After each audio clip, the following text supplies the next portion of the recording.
Today we present how a popular softwood sawdust pellet production line operates based on a 22 kilowatt pellet mill. For the production of fuel pellets, softwood sawdust generated during wood processing is used. Before entering the pelletizing line, the coarse fraction of the sawdust is processed in a 15 kilowatt hammer mill, after which the material is fed into the pellet production line.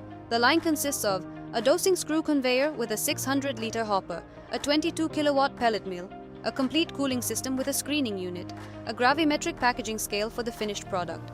Despite its compact dimensions, the line demonstrates a stable production capacity of more than 250 kilograms of pellets per hour when processing dry softwood material.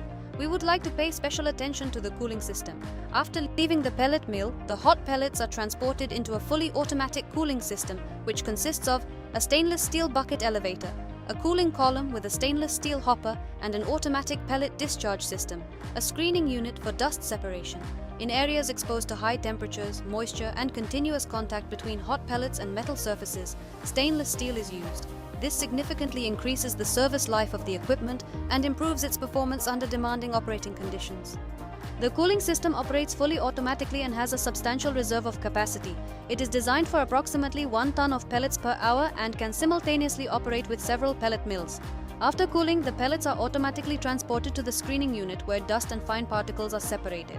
An automatic dust recirculation system is also used in the production process. With the help of a flexible screw conveyor, the dust is transported back to the dosing screw conveyor and reintroduced into the pelletizing process.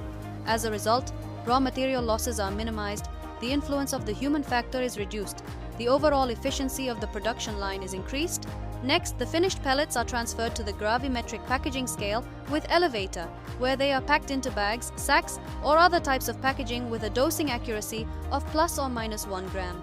During operation, special attention is paid to temperature conditions, gearbox performance, component condition, and the overall stability of the production process. High-quality raw materials and optimal moisture content are essential factors in producing durable, high-quality pellets. Continuous equipment improvement, the implementation of new solutions, and ongoing modernization help increase production efficiency and improve working conditions for operators. As a result, modern pellet production lines operate successfully in businesses of various sizes, helping transform wood processing waste into high-quality fuel pellets. Thank you for your attention.